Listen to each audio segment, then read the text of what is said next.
Sweetheart, be mindful of your health. Dear products Nadia Maker, I welcome you to Sigma Health and Beauty. You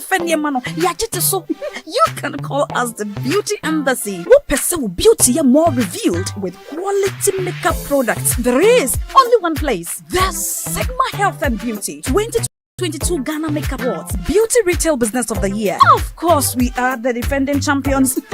World-class makeup brands and Kwanyet, you name it. Maybelline, Dark and Lovely, House of Tara, and many more. Your professionalism in the beauty industry is unmatchable. Ensure the proper way of applying our products. Sigma Health and Beauty, Yewa Accra, Makwala, Georgina Stores, and Rollins Park, Gate 4. Fryer in 0248 138 596 and 0201 408 186, or visit our online shop at www.beautyavenuegh.com. Sigma, your beauty, our joy. Everyone needs the perfect snack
to munch on during a fun moment.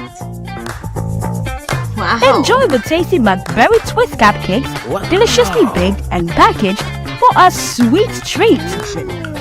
Premium quality cakes baked with love for all, enriched in butter and milk. Yummy.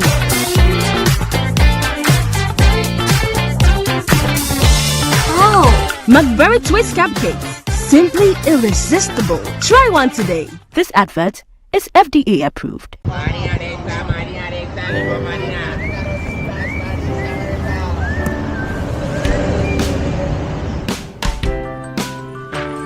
I want you so bad, Alpha Cracker. I want you. I wanna say yes, I can't resist. I want you. Ooh, I want you, Alpha Cracker. I want you so bad, Alpha Cracker. Have a goodness rich in milk and butter in Alpha Cracker. Yummy and deliciously crunchy. But I can't resist you. Alpha Crackers, simply irresistible. This advert is FDA approved. Welcome to the Ghana ICT Hub, a partnership between MTN Ghana and the Government of Ghana through the Ministry of Communications and Digitization. MTN pledged to support Ghana's digitization agenda in line with its ambition to lead the delivery of digital solutions for Africa's progress. In fulfillment of this pledge, MTN Ghana has committed $25 million toward the realization of the Ghana ICT Hub project. The objectives of the Ghana ICT Hub project is anchored on the following: to create an ICT-enabled environment for human capital and ICT skills development, to develop an ICT ecosystem through remote access delivery to facilitate job creation for national development, to provide a modern, state-of-the-art physical infrastructure to serve as a pillar for the digital Ghana agenda. The physical infrastructure, when completed, will provide 4,000 square meters of space with the following facilities: laboratories for technology training and research, innovation hub, co-working spaces for tech innovation startups, Tier 3 data center, conferencing facilities, offices and meeting rooms, commercial lettable spaces, gaming area, restaurant, ancillary facilities. The technology laboratories will be fitted with the next generation ICT equipment and applications to provide the youth of Ghana with practical training in Industry 4.0 technologies such as artificial intelligence, AI, machine learning, cloud computing, 3D printing, robotics, Internet of Things, IoT, advanced manufacturing techniques, cybersecurity, genetic engineering. The project also seeks to establish a complete ecosystem at the hub through remote access delivery to facilitate job creation for national development. The ecosystem shall comprise of MDAs, technology companies, startups, incubators, research agencies, leading universities globally, foundations worldwide, to create a community. 1. The ecosystem community shall bridge the divide between academia and industry and provide solutions to challenges in the key sectors of health, agriculture, and educational sectors of the economy. 2. It shall also run an innovation program providing mentoring and networking for the youth in tech startups. 3. The ecosystem community shall establish an innovation fund to support startups, research agencies, and other entities in the ecosystem. MTN Ghana and the Ministry of Communications and Digitization are championing the Ghana digital agenda for Ghana's development. Welcome to the digital age. Are you still searching for the right platform to share your voice, thoughts, and feelings?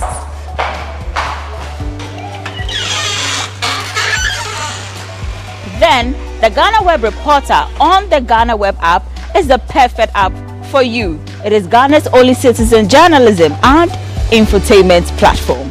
Wherever you are, whatever you are doing, GhanaWeb Reporter links you up to the world. The Reporter also gives you the opportunity to blog or become a citizen journalist, so you share stories with the rest of the world about cities, music genres, pop culture, tech, politics, etc. Download the GhanaWeb app from the Google Play Store or App Store on your smartphone and open it. Tap on the member button at the bottom of your screen and follow the easy steps to register with your phone number or email, and you are ready to become a reporter. Ghana Web Reporter, democratizing journalism and empowering content creators.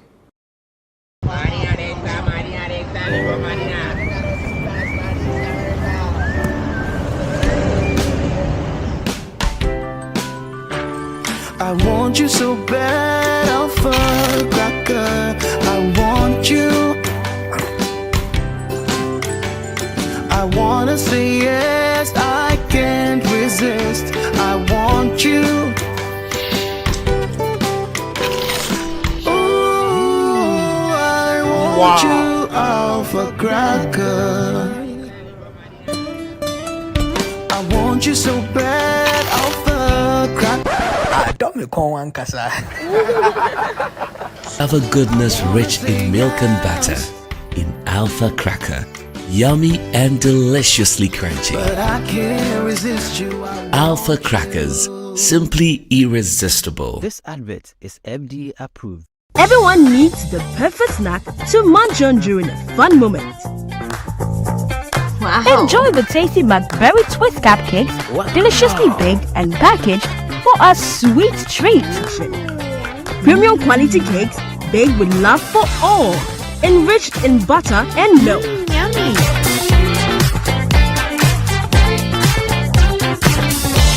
Oh, McBerry Twist cupcakes, simply irresistible. Try one today. This advert is FDA approved.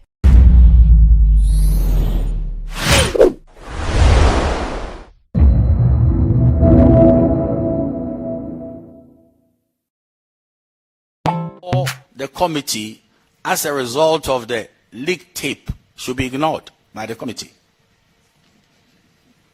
I don't think that is the way to go. And then also,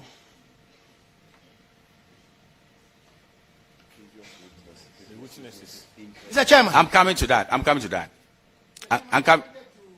Yes. Comment on your last comment. Yes. Mr. Chairman, very respectfully, we have no issue with the extended tape. That's not our issue. We have it. And it was furnished as by the committee. We don't have a problem. Our problem is the possibility that was triggered by Mr. Chairman's comments about some additional evidence which is going to be used in substantiation. That is where my problem is. That is where my problem is, because I expect that when the witness testified, if they had something to substantiate, that is when they should have substantiated. Not subsequent 1 week later, before they are called back to substantiate. That's where I have a problem. You see, not the extension of the tape. Yes, I respect what you are saying. You see, but what is happening is this. And counsel, listen to me carefully. And I know that what we are doing has, like, we're trying to, if you like, be in the realm of adjudication, like a court of competent jurisdiction, you see. And I want to say it again. Some matters are in the public domain already, which is the first tape. The one that Honorable Kofi Boah rested his submissions on and prompted the referral. That tape is what moved us to call Chief Bugri Nabu for authentication and also comments on the tape. Then he did what he was supposed to do. It turned out that there was another tape. And if you care to know, I will tell you. I have nothing to hide.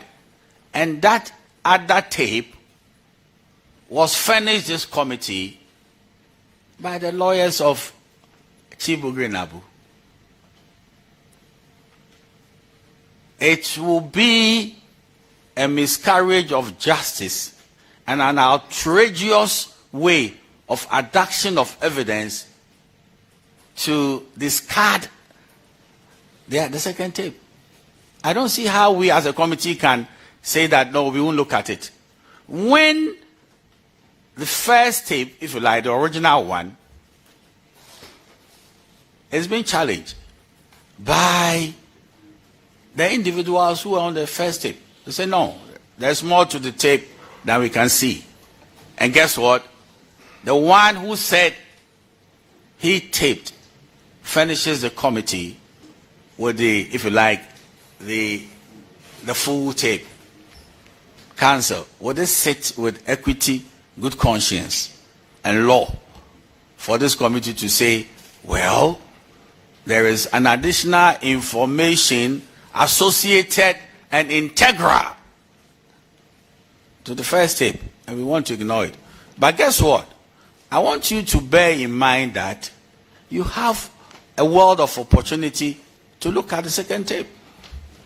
And then how it affects your client, you will deal with it.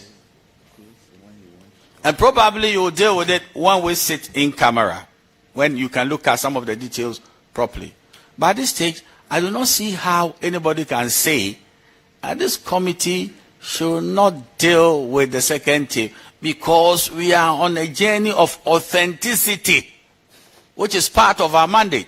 So in trying to authenticate the tape, we have found that, oh, the first one is not all that the tape is supposed to roll out, but there's additional conversations on the second tape. So I don't want to go more than this. Now let me deal with the second issue of the necessity to let them sit in, the witnesses. There was no way we were going to call the IGP about some of the matters, because we didn't want to say that IGP has done something untoward. If you listen to the first tape, there's nothing the IGP did regarding the first tape. And therefore, to say that we should have brought the IGP in to sit while the others are testifying, with the greatest of respect, will not accord to common sense. Because the IGP had nothing on the tape, the first tape. It is rather the individuals on the first tape who made allegations against the IGP. A committee of parliament that want to respect the Audi Alterum Partem rule should invite the IGP, who the others are, if you like, accusing, to come and clear himself, so that you also have some space, as we are about to offer him, to deal with the preliminary issues, the beginning matters. That's all we're trying to do. They've said a lot of things against you, and they should sit in. You see, they are not going to say one word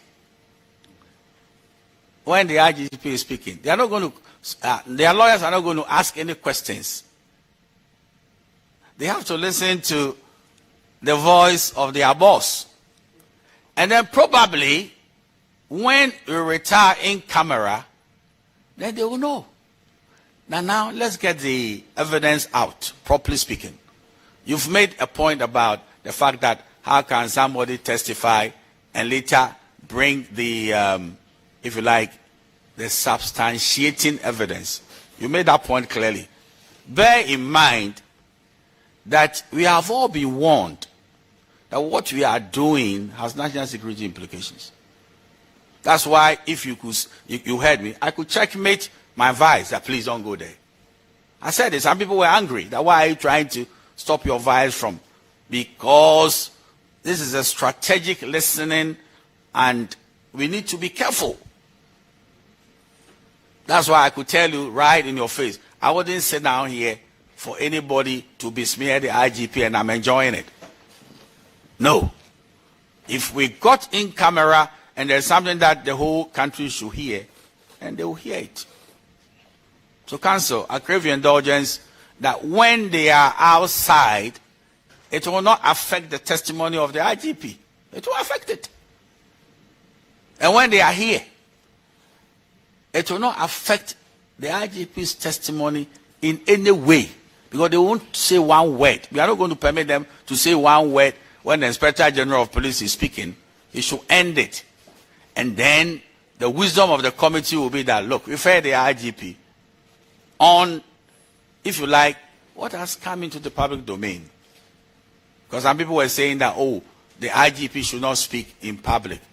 I am of the humble view, and I have the backing of the committee, that if matters about the IGP have been rolled out via this platform, then why don't you want to practice the audio alternative rule to give the IGP the opportunity to respond to the initial issues? That's all. And after that, we accord him the respect and the respect of the other officers in a private in-camera situation for us to continue with the serious matters. Council, am I making sense, or you think there are some other issues you want to say? Mr. Chairman, you have made a lot of sense. You have made a lot of sense. But I also think I made a lot of sense. I also made a lot of sense. Mr. Chairman, what you have said is their presence here is inconsequential. Then why are they here? Because we are at let me answer. Yes. You see, their presence here is very important for the subsequent work we are about to do. You get the point? And initially, there was no need for the IGP to be here. Please get my premise right. Because if you pay regard to the first tape, there was nothing that IGP has done. On the contrary, there is a congregation of men who are talking about him. So why invite the IGP? There was no point. But now that those men appeared before us, and they are saying certain things about the IGP, then it is consistent with the natural justice principle that the IGP should also make his initial, remarks, or if you like, say what he wants to say, either in confirmation or in rebuttal to what they've said, and then you go into the conclave to do what is necessary. But to say that they should go out when what the IGP is saying is not the end of the interrogation, because we are telling you, and we have to be very honest, we respect where the IGP is sitting. All of us, in fact, we are nervous because he is in charge of the internal security of the realm called Ghana. They don't toy with these matters. That is why, when it's all said and done, we'll know what to do as a committee to exact meaning, substance, and evidence off camera. And then we work with it and report to plenary. So this is what we are attempting to do. But I'm afraid they are sitting here is for their own benefit. The people seated here, for them to listen to what the Inspector General of Police will say, and then we continue with the interrogation. You see, because how would they also prepare for what we are all about to do? And what they said, we've given it to you, haven't we? We've given it to you. All that they said, we've given it to you. But we couldn't have brought the IGP here because the tape, was not necessary that, he should come. So, Council, I think we should rest this matter. And then, Vice, you wanted to chip in or something? To New Adubiase, to my big brothers hometown Bekwai, to Kumasi, it was another thing. I can go on and on and on. And as for Donko Krom, it was a daily thing. We've worked together as a team at all levels of command and across all the security agencies to normalize the situation. Equally, the crimes that were happening, residential robberies in all our cities, you've stemmed the tide in a committed way. It is just one. Honorable Chair, with the support of the Police Council, with discussions, and with the approval of His Excellency the President, we have created 7 more new police regions to bring policing closer to the people of this country. Because our assessment when we came to office, we saw that policing across the country was very minimal, roughly about 47 or thereabout percent. But with instructions from Mr. President, we've been able to deepen policing in a manner that has never happened before. And that dovetails into the concept of visibility, where we've demonstrated the presence of policing at all corners of the country through the establishment of 144 regional FPU bases across the country. Currently, the establishment, we've been able to roll out 121 of them. And this comes with an average of 35 officers, number of motorbikes, a vehicle, to ensure that they are engaging the communities, they are patrolling the highways, and then they are patrolling the communities so that they will have their peace of mind to live their life. Honorable Chair, I can go on and on and on. When we came, we have established Police Emergency Medical Intervention Fund with the approval of Mr. President, where 6.1 million cedis is in there to ensure that every police officer who gets injured in the course of duty can be sent to everywhere in the world to give treatment to the person in order to come on board. Honorable Chair, in the process, as you have seen, with our quest to engage the communities and win their hearts and minds, gone across the country with my team, analyze and identify and analyze all their concerns, working on putting measures in place through special groups in order to ensure that they work and keep them safe. Honorable Chair, we have also worked on the issue of decentralizing so many things that were centralized at the headquarters. The welfare department, counseling department, intelligence unit, processing of certain things, including criminal checks. So we are on the quest of ensuring that at the end of the day, we leave the organization better than we come to find it. So all these interventions, almost about 45 or thereabout of them, and putting it together, working with the other security agencies, that is what has brought us far in terms of the type of internal security that we enjoy. So would anybody coming to say that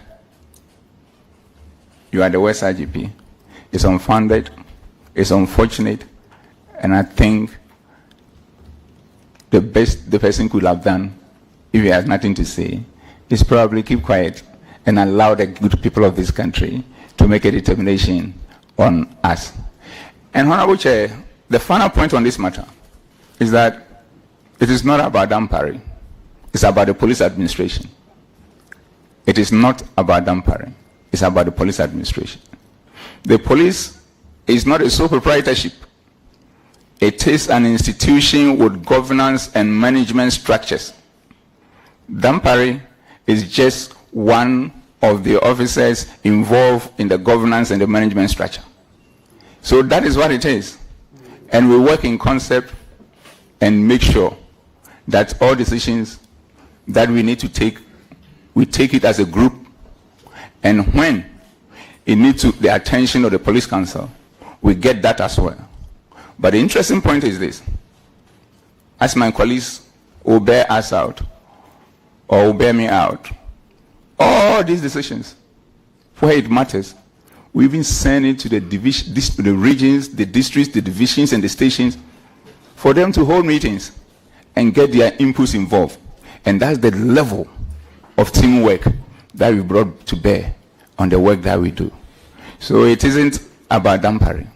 It is about an institution that we have decided to work together, because nobody put a rope on our neck to join the service. And at the end of the day, the service doesn't belong to me. It doesn't belong to any individual. But once we are there to earn our daily bread in service of the people, we have to find a way of working together. And that is what I have done since I came. And my colleagues are the best witnesses for that. I thank you. IGP, so let me place on record that the police service is not on trial here. And so, like counsel pointed out much earlier, we have some terms of reference that guides us in, the conduct of this exercise. Now, you spoke at length about we in the collective. It's not about Dampare, it's about the police administration. So you believe in teamwork. Is that correct, sir? Honorable Chair, that is more than correct. Now, the witnesses before you have told this committee that under your watch, the Police Management Board, also known as POMAP, has become dysfunctional. Dysfunctional in the sense that it has become a one-man show. In other words, the IGP does not consult members of POMAP for purposes of reporting to the council. Please, sir, what's your reaction to this? Honorable Chair, that is falsehood. And like I have demonstrated to you, and you also refer from my speech, and look at it, you called me and only me to appear. All of them, including some of them who were on sick leave, said, what is happening? I'll suspend my sick leave and come. Because since you was in office, you've told us that we are a chain, and the time we break, anytime it breaks, is because somebody is retiring. We took that part out and connect the chain again. So if anybody sits anywhere to say that you don't consult, then that person is trying to be so mischievous to the level that he doesn't wish the organization well and doesn't wish the country well. This is the point. Every meeting, every major issue,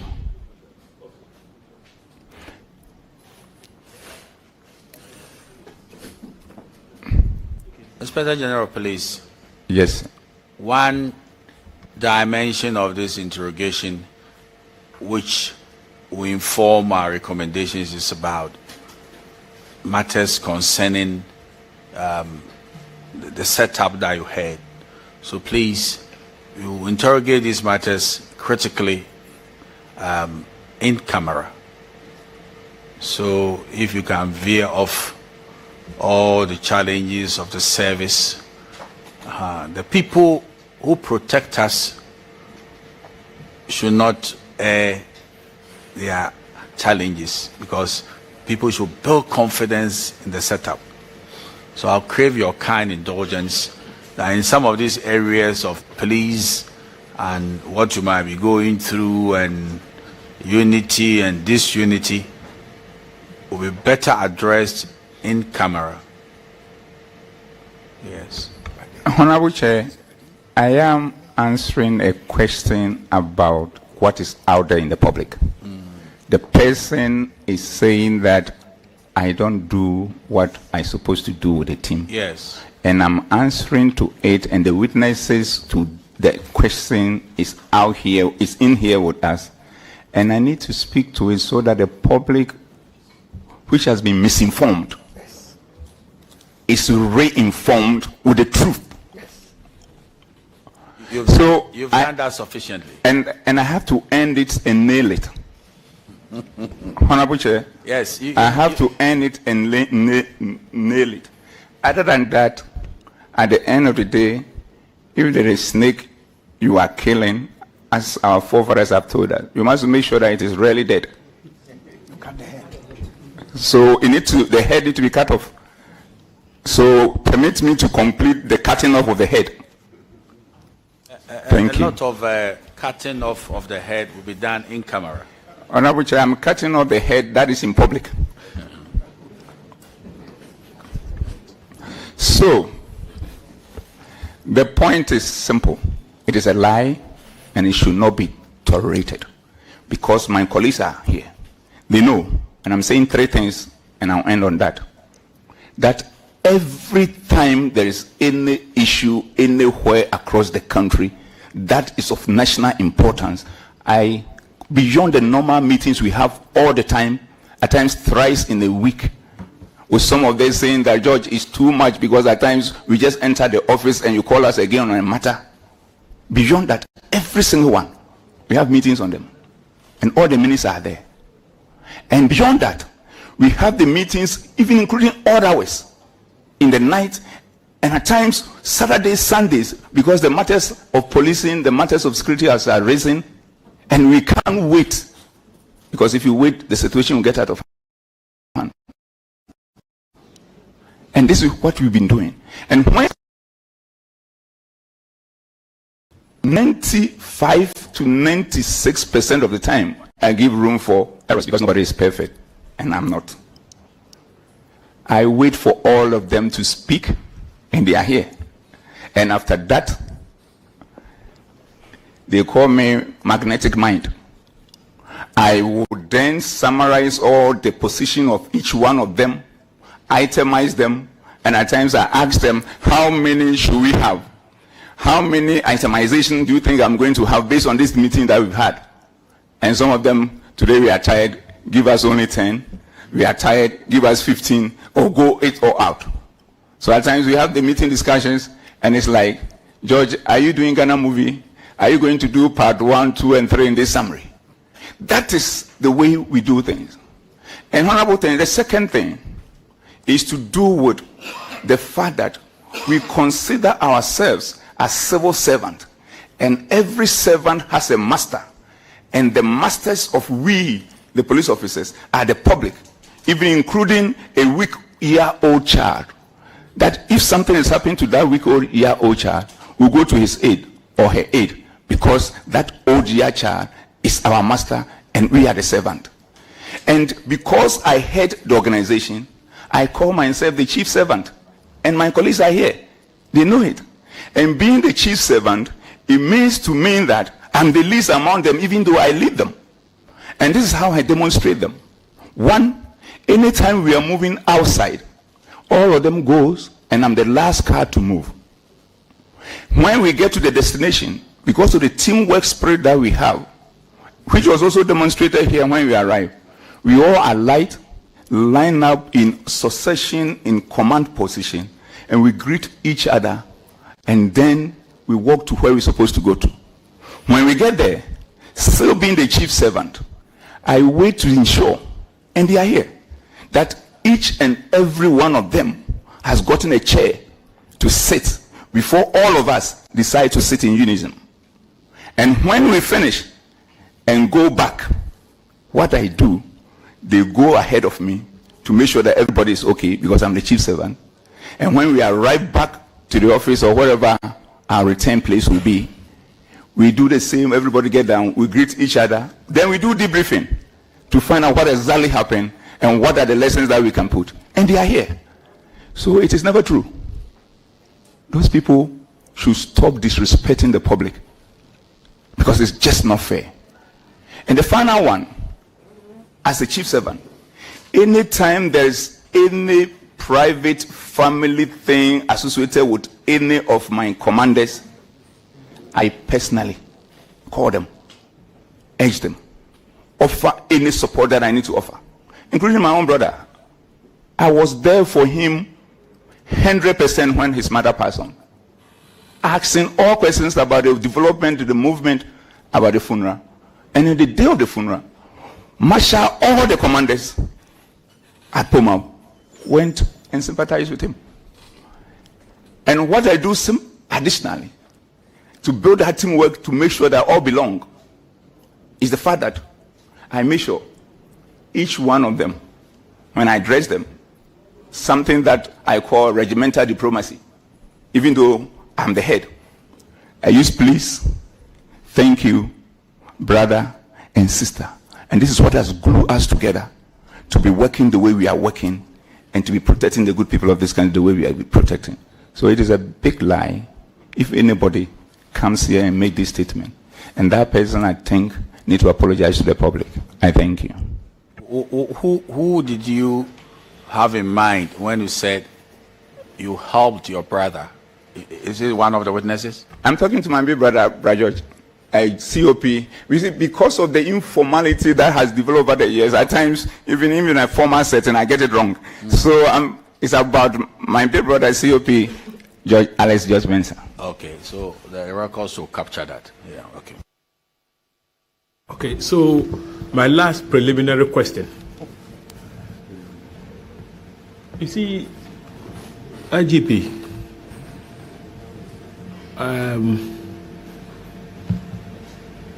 one other thing which has been said about you is that when you policed the Assin-North by-election, you deployed virtually the entire POMAB membership, and so names like COP Yohunu, COP Awini, etc., were mentioned. And the conclusion drawn is that those deployments were inimical to the electoral fortunes of the MPP in the Assin-North by-election. Sir, what is your reaction to this in terms of deployments? I mean, it's something that you may, in your estimation, you are the IGP, if you think that if you share with us, it might compromise, you know what I'm talking about. You can decline to answer and then do that when we go in camera. But what is your reaction to this? Honorable Chair, my answer will have no security implications. It's a very simple thing, and I've said it time with that number. So my views and the views of my team and the commanders across the country are out there in the public already. But let me recall it by way of summary. The first point is this. When my colleagues and I took over, we realized that anytime there's election, we were too late to operationalize our security arrangement.